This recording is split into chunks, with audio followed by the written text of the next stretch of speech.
আসসালামু আলাইকুম। আমি Anwar Morsalin, personal coach, career councillor and soft skill trainer. আজকে আমি আপনাদের সাথে কথা বলবো মোটিভেশন এবং ডিসিপ্লিন নিয়ে। আপনাদের কি এমন কখনো হয়েছে যে আপনি একটা কাজ করতে চাচ্ছেন কিন্তু মোটিভেশন খুঁজে পাচ্ছেন না, উৎসাহিত হতে পারছেন না? আবার এমন কি হয় যে একটা কাজে আপনি উৎসাহিত হলেন, কাজটা করবেন বলে ঠিক করলেন, কিন্তু যখন কাজটা আপনি শুরু করলেন তখন আর কাজটা করতে ইচ্ছে করছে না? আবার এমনও হয় যে কাজটা করা দরকার সে কাজটা আপনি ফেলে রাখছেন, কাজটা শুরু করলেন কিন্তু কাজটা শেষ করতে পারলেন না। এমন ঘটনা যদি আপনার ক্ষেত্রে ঘটে থাকে তাহলে এতে হতাশ হবেন না। এটা কোনো ভুল না, এটা শুধু আপনার ক্ষেত্রে না, এটা আরও অনেক মানুষের ক্ষেত্রে হয়। আমরা অনেকেই মোটিভেটেড হই, উৎসাহিত হই, কিন্তু কাজটা হয় শুরু করতে পারি না অথবা কাজটা শুরু করে শেষ করতে পারি না। এখন আপনি যদি অনেক বড় লক্ষ্য ঠিক করেন তাহলে সেই লক্ষ্যে পৌঁছানোর জন্য তো আপনাকে ধাপে ধাপে যেতে হবে। আপনি তো এক ধাপে তো সেই লক্ষ্যে পৌঁছাতে পারবেন না, আপনাকে প্রতিদিন এটার জন্য কাজ করতে হবে। তাহলে প্রতিদিন আপনি কিভাবে নিজেকে এই কাজের মধ্যে আটকে রাখবেন, সেই বিষয়ে আজকের আলোচনা। আমরা প্রথমে দেখে নেই যে মোটিভেশন কি। মোটিভেশন হচ্ছে এক ধরনের মানসিক উদ্দীপনা। যখন আপনি কোনো কিছু শোনেন, কোনো কিছু দেখেন, কোনো বই পড়েন, কারোর সাথে মেশেন, তখন কোনো একটা কাজ করার ব্যাপারে বা কোনো একটা লক্ষ্যের ব্যাপারে আপনি আগ্রহী হয়ে ওঠেন, আপনি উৎসাহিত বোধ করেন, আপনি উজ্জীবিত হয়ে ওঠেন এবং আপনি স্বীকার করে নেন যে এই কাজটা আমার করা দরকার এবং আপনি মনে করেন যে সেই লক্ষ্যে আপনি পৌঁছতে পারবেন। এই অনুভূতিটাই হচ্ছে মোটিভেশন। কিন্তু আমরা মোটিভেটেড হলেই কি লক্ষ্যে পৌঁছতে পারি? আসলে পারি না। অনেক ক্ষেত্রে দেখা যায় যে একটা কাজ শুরু করলাম কিন্তু কাজটা শেষ করতে পারলাম না। আবার এমন হয় যে কাজটা শুরু করলাম কিন্তু কীভাবে করবো সেটা বুঝতে পারছি না। অথবা প্রতিদিন একই এনার্জি লেভেল রাখা সেটাও সম্ভব হয়ে ওঠে না। ডিসিপ্লিন হচ্ছে সেই নিয়মের কথা বলে যে নিয়মটা হচ্ছে আপনার কোনো একটা কাজ যদি করতে ভালো নাও লাগে, যদি কাজটা করতে ইচ্ছে নাও করে, তবুও আপনি কাজটা করবেন, পরিস্থিতি যাই হোক না কেন। এখন অফিসের কথা ধরি, আপনি অফিসে অনেক কাজ করেন, সব কাজ করতে কি আপনার খুব ভালো লাগে? আপনি কি সব কাজ উৎসাহের সাথে করেন, আনন্দের সাথে করেন? তা কিন্তু না। কোনো কোনো কাজ আছে যেগুলোতে আমরা আনন্দ পাই না, উৎসাহিত হই না, কাজটা করতে আমাদের ভালো লাগে না, কিন্তু আমরা কাজটা করি। ডিসিপ্লিন মানেই হচ্ছে আপনার ভালো লাগুক না লাগুক, পরিস্থিতি যাই হোক না কেন কাজটা আপনি করবেন, কারণ কাজটা আপনার করা দরকার। এই হচ্ছে মোটিভেশন এবং ডিসিপ্লিনের মধ্যে পার্থক্য। তাহলে বিষয়টা কি দাঁড়াচ্ছে? আপনার কোনো একটা লক্ষ্যে পৌঁছানোর জন্য আপনাকে কাজ করতে হবে, সেই কাজগুলো করার জন্য এবং লক্ষ্য ঠিক করার জন্য আপনাকে মোটিভেটেড হতে হবে। কিন্তু মোটিভেশনটাই কি যথেষ্ট? মোটিভেশন আপনার কাজ করার জন্য বা লক্ষ্যে পৌঁছানোর জন্য যথেষ্ট না।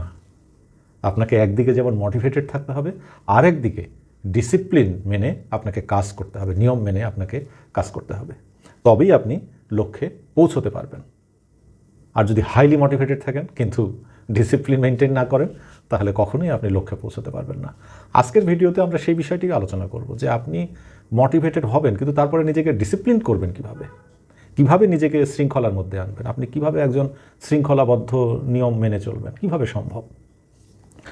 আপনি সবসময় মনে রাখবেন মোটিভেশন সবসময় একটা ক্ষণস্থায়ী, এটা কোনো স্থায়ী কোনো অনুভূতি না, স্থায়ী কোনো মানসিক বিষয় না, এটা ক্ষণস্থায়ী। আজকে আপনি মোটিভেটেড, কালকে আপনি মোটিভেটেড নাও থাকতে পারেন। এবং মোটিভেশনের যে ফলাফল সেটা সবসময় আপস অ্যান্ড ডাউন হয়। যখন আপনি মোটিভেটেড তখন আপনি আনন্দের সাথে কাজ করছেন, যখন আপনি মোটিভেটেড না তখন আপনি একেবারেই কাজ করছেন না। কিন্তু ডিসিপ্লিন আপনার ভালো লাগুক খারাপ লাগুক, আপনার ইমোশনাল স্টেট যাই হোক না কেন, পরিস্থিতি যাই হোক না কেন, আপনি কিন্তু অবশ্যই ওই কাজটা করবেন। ডিসিপ্লিন মেনে কাজ করার জন্য মোটিভেশনের প্রয়োজন হয় না। অনেক সময় মন খারাপ থাকে তবুও তো আমরা কাজ করি, পরিবারে, আমাদের অফিসে, ব্যক্তিগত জীবনে হোক বা সোসাইটিতে হোক, যে কোনো ক্ষেত্রে হোক, আমরা কিন্তু অনেক কাজ করি যে কাজগুলো আমাদের ভালো লাগে না, পছন্দ হয় না, অথবা খুব আগ্রহের সাথে করি না, আনন্দ পাই না, তবুও কিন্তু আমরা করি। একজন স্টুডেন্টের কথা আমি উল্লেখ করি উদাহরণ হিসেবে। সেটা হচ্ছে যে একজন স্টুডেন্ট জানে যে ভালো ফলাফল করতে গেলে তাকে পড়াশোনা করতে হবে নিয়মিত, তাকে ক্লাস ফলো করতে হবে, টিচারদের সাজেশনগুলো দেখতে হবে, লাইব্রেরিতে যেতে হবে, নোট করতে হবে, অনেকগুলো রেফারেন্স ঘাঁটতে হবে, নিজে পড়াশোনা করতে হবে, লাইফস্টাইল ঠিক করতে হবে, তবেই কিন্তু সে ভালো ফলাফল করতে পারবে। এই কথাটা কে জানে না? তাহলে একজন স্টুডেন্ট খুব সহজেই কিন্তু এই কথাবার্তা শুনে মোটিভেটেড হতে পারে। দেখা গেল যে একজন স্টুডেন্ট এই কথাগুলো শুনে মোটিভেটেড হলো এবং সে লেখাপড়া শুরু করলো, একদিন 2 দিন 2-3 ঘন্টা করে পড়াশোনা করার পরে সে উৎসাহ হারিয়ে ফেলল, তার আর পড়তে ভালো লাগছে না, হয়তো কিছুদিন পড়লো তারপরে আর পড়লো না, অত নিয়মিত পড়াশোনা করলো না। তাহলে কি সে ভালো ফলাফল করতে পারবে? পারবে না। কিন্তু যদি সে একটা নিয়ম মেনটেন করে, যদি ডিসিপ্লিন লাইফ মেনটেন করে, যদি তার অভ্যাসের মধ্যে শৃঙ্খলা আনে, তার দক্ষতার মধ্যে শৃঙ্খলা আনে, তাহলে তাকে আর মোটিভেশন দিতে হবে না। সে ওই নিয়ম মেনে সে তার লেখাপড়ার কাজগুলো সে নিয়মিত করে যেতে পারবে। অফিসের ক্ষেত্রেও তাই, একজন কর্মীর ক্ষেত্রেও তাই। আমাদের অবশ্যই মনে হয় যে আমাদের প্রমোশন দরকার, আমাদের এই উন্নতি দরকার, বা অফিসে আমি একজন গুরুত্বপূর্ণ এমপ্লয়ি হতে চাই, এই বিষয়টা কিন্তু আমরা সবাই চাই। কিন্তু সেটার জন্য কি শুধু মোটিভেটেড হলেই হবে? ডিসিপ্লিন লাগবে, নিয়ম মেনে কাজ করতে হবে। আমি কয়েকটা রেফারেন্সের কথা আমি আপনাদেরকে বলি। সেটা হচ্ছে যে জেমস ক্লিয়ার তার বই অ্যাটমিক হ্যাবিটসে একটা কথা বলেছেন, খুব গুরুত্বপূর্ণ কথা। সেটি হচ্ছে যে আপনি যদি নিজেকে শৃঙ্খলাবদ্ধ না রাখতে পারেন, ডিসিপ্লিন রাখতে না পারেন, তাহলে কখনোই লক্ষ্যে পৌঁছতে পারবেন না। কথাটা খুবই সত্যি। আপনি আপনার ব্যক্তিগত জীবনেও দেখেন যে আপনি অনেক কাজ মিস করছেন, কারণ কাজগুলো আপনার করতে ইচ্ছা করছে না, কাজগুলো ভালো রাখছে না, কাজগুলো আপনি ফেলে রাখছেন। এই যে ঘটনাগুলো আপনার সাথে ঘটছে, সেই কারণে আপনি লক্ষ্যে পৌঁছতে পারছেন না। লক্ষ্যে পৌঁছতে যে মনোযোগ দরকার, যে নিয়মগুলো মেনে চলা দরকার, সেগুলো আপনি মেনে চলছেন না। আরেকটা গবেষণার ফলাফল আমি বলি, ইউনিভার্সিটি অফ শিকাগোর। তারা যেটা বলছে যে নতুন লক্ষ্য যদি আপনি ঠিক করেন এবং সেটা যদি শুরু করেন, সেটার মধ্যে আপনার মধ্যে একটা মোটিভেশন থাকবে, একটা আগ্রহ থাকবে।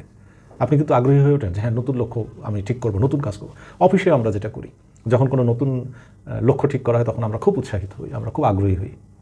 কিন্তু কিছুদিন যাওয়ার পরে কিন্তু সেই আগ্রহটা আমরা হারিয়ে ফেলি। তার কারণই হচ্ছে আমাদের ডিসিপ্লিনের অভাব। আমরা কিন্তু ঠিকই মোটিভেটেড, কিন্তু ডিসিপ্লিনের অভাব। তো এই ডিসিপ্লিনটা না রাখতে পারলে আমরা কখনো লক্ষ্যের দিকে যেতে পারি না। আরেকটা উদাহরণ দিই, মাইকেল ফেলপস, আপনারা নাম শুনেছেন, আমেরিকান সাঁতারু। তিনি সর্বোচ্চ সংখ্যক অলিম্পিক মেডেল জয় করেছেন। তিনি 5 বছর টানা প্র্যাকটিস করেছেন, প্রতিদিন, একদিনও উনি মিস করেননি। তো যখন উনি প্রতিদিন এই কাজগুলো করলেন, যে কাজগুলো করা দরকার তার চর্চার জন্য, সেই কাজগুলো কিন্তু উনি নিয়মিত করেছেন একটানা 5 বছর। সে কারণেই উনি সফল হয়েছেন এবং অলিম্পিকে উনি এত ভালো ফলাফল করেছেন। আপনি কি বলবেন যে মাইকেল ফেলপস প্রতিদিন মোটিভেটেড ছিলেন? না, একজন মানুষের পক্ষে প্রতিদিন, প্রতিটা মুহূর্তে মোটিভেটেড থাকা সম্ভব না। সেই কারণেই ডিসিপ্লিন প্রয়োজন। যেদিন ওনার ভালো লেগেছে সেদিনও উনি চর্চা করেছেন, যেদিন ওনার ভালো লাগে নাই সেদিনও উনি চর্চা করেছেন। এই ডিসিপ্লিন উনি মেনটেন করেছেন, সেই কারণেই তার এত সফলতার কথা আমরা শুনি। আরেকটি বিষয় আমি আপনাদেরকে উল্লেখ করি, যেটা আপনাদের বুঝতে সুবিধা হবে যে ডিসিপ্লিন কেন এত বেশি ইম্পর্ট্যান্ট। কম্পাউন্ড গ্রোথের কথা আমি আপনাদেরকে বলি। সেটা হচ্ছে এরকম যে আপনি প্রতিদিন খুব বেশি উন্নতিও যদি করতে না পারেন, আপনি যদি প্রতিদিন 1% হারে যদি উন্নতি করেন, আজকে 1% উন্নতি করলেন, আগামীকাল তার চেয়ে একটু বেটার করলেন 1%, তারপরের দিন আপনি 1% বেটার করলেন, এভাবে যদি আপনি প্রতিদিন 1% হারে যদি বেটার রেজাল্ট আনতে পারেন, তাহলে দেখা গেছে যে বছর শেষে আপনি 37 গুণ ভালো হয়ে উঠবেন। এই যে একটা এফেক্ট আমাদের পড়ে প্রতিদিনের কাজের ফলাফলের মাধ্যমে, সেটা যে আমরা কম্পাউন্ড গ্রোথের মাধ্যমে পাই, সেটা আমাদের জীবন বদলে দেওয়ার জন্য যথেষ্ট। আপনি চাইলে এই পদ্ধতিও অবলম্বন করতে পারেন। প্রতিদিন বড় ফলাফলের চিন্তা না করে ছোট ছোট ফলাফলে আপনি ফোকাস করতে পারেন, আপনি নিজের জীবনকে আপনি বদলে দিতে পারেন, আপনি লক্ষ্যে পৌঁছতে পারেন।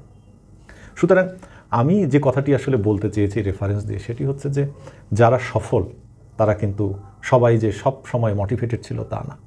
যারা ব্যর্থ তারাও তো মোটিভেটেড, কিন্তু তাহলে তারা ফলাফল পায় না কেন? যারা সফল তারাও কিন্তু প্রতিটা মুহূর্তে মোটিভেটেড না। মূল বিষয়টা হচ্ছে আপনি যদি ধারাবাহিকভাবে উন্নতি করেন তবে লক্ষ্যে পৌঁছতে পারবেন। এই কনসিস্টেন্সি খুব গুরুত্বপূর্ণ, যেটা ডিসিপ্লিনের একটা বড় অংশ। আপনি ধারাবাহিকতা যদি রক্ষা করতে চান, তাহলে যখন আপনি মোটিভেটেড না, তখনও আপনাকে কাজ করে যেতে হবে। আমি কয়েকটা কৌশলের কথা এবার আপনাদেরকে বলবো, যে কৌশলগুলো আপনি ফলো করে আপনি আপনার লক্ষ্যে পৌঁছতে পারবেন, আপনি প্রতিদিনের কাজগুলোকে ঠিকমতো সম্পন্ন করতে পারবেন।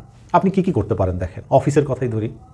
আপনি অফিসে আগামীকাল কি কি করবেন তার একটা তালিকা তৈরি করেন। যে কাজগুলো গুরুত্বপূর্ণ, যে কাজগুলো অবশ্যই করা দরকার, যে কাজগুলো আর্জেন্ট অ্যান্ড ইম্পর্ট্যান্ট, এই কাজের একটা তালিকা তৈরি করেন। এই কাজগুলোকে ছোট ছোট অংশে ভাগ করেন।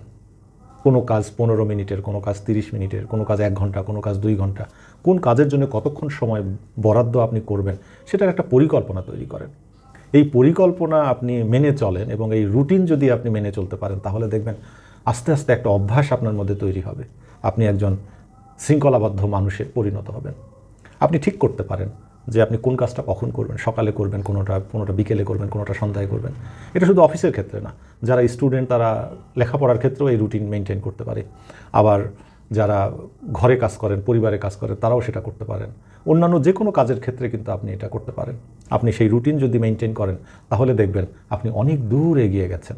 আবার অনেক সময় দেখা যায় যে আমাদের একটা কাজের ডেডলাইনের চাপ থাকে। কাজটা হয়তো 1 সপ্তাহের মধ্যে শেষ করতে হবে বা 15 দিনের মধ্যে শেষ করতে হবে, বা কোনো কাজ থাকে যেটা আজকেই শেষ করতে হবে। সেই ডেডলাইন মিট করার ক্ষেত্রেও কিন্তু এই ডিসিপ্লিন এবং এই রুটিন আপনাকে হেল্প করবে। আরেকটা কাজ আপনাকে করতে হবে, সেটা হচ্ছে কাজগুলোকে আপনি ট্র্যাক করেন, কাজগুলোকে লিখে রাখেন। যে কাজগুলো আপনি করতে পেরেছেন সেগুলোকে মার্ক করেন, যেগুলো করতে পারেন নাই সেগুলোকে মার্ক করেন, কেন করতে পারলেন না সেটা আপনি কারণগুলো অনুসন্ধান করেন। আরেকটা কাজ আপনি করবেন যেটা আপনার জন্য খুব ভালো হবে অফিসের ক্ষেত্রে, সেটা হচ্ছে যখন কোনো একটা কাজ আপনি করলেন, কমপ্লিট করলেন, সেটার একটা ফিডব্যাক দেন কাউকে। আপনার ডিপার্টমেন্টের সহকর্মীকে, অন্য ডিপার্টমেন্টের সহকর্মীকে, আপনার সুপারভাইজারকে আপনি একটা ফিডব্যাক দেন। ফিডব্যাক দিলে যেটা হবে যে আপনার কাজ আরেকজন ইভ্যালুয়েট করতে পারবে। ইভ্যালুয়েট করে যদি কোনো প্রশ্ন থাকে আপনার কাজ সম্পর্কে, তাহলে আপনাকে প্রশ্ন করবে। আপনি সেই প্রশ্নের উত্তরটা খুঁজেন যে আপনার কাজের মধ্যে আছে কি না। যদি প্রশ্নের উত্তরটা আপনার কাজের মধ্যে থাকে, তাহলে খুবই ভালো কথা, তাহলে আপনি কাজটা ঠিকমতো করতে পেরেছেন। কিন্তু যদি উত্তরটা আপনার কাজের মধ্যে না থাকে, তাহলে আপনি সেই প্রশ্নের উত্তর খুঁজতে চেষ্টা করেন, পরবর্তী কাজে আপনি সেটা নিশ্চিত করেন। আপনাকে সবসময় মনে রাখতে হবে যে কোনো কাজ এক ধাপে সম্পন্ন করা যায় না, কয়েকটা ধাপে ধাপে আপনাকে করতে হয়। বড় লক্ষ্যের ক্ষেত্রে এটা খুব বেশি প্রযোজ্য। মোটিভেশন আপনাকে কোনো একটা কাজ শুরু করার ব্যাপারে একটা প্ল্যাটফর্ম তৈরি করে দেবে, কিন্তু ডিসিপ্লিন সেই শুরু করা কাজটাকে শেষ পর্যন্ত নিয়ে যাবে। আপনার মোটিভেশনও দরকার, ডিসিপ্লিনও দরকার, কিন্তু শুধু মোটিভেশন দিয়ে আপনি লক্ষ্যে পৌঁছতে পারবেন না। একটা ডিসিপ্লিন লাইফ আপনার অবশ্যই প্রয়োজন, সেটা যে কোনো ক্ষেত্রে। আজ থেকেই আপনি শুরু করতে পারেন। ছোট ছোট নিয়ম তৈরি করেন, নিজের জন্য নিয়ম তৈরি করেন।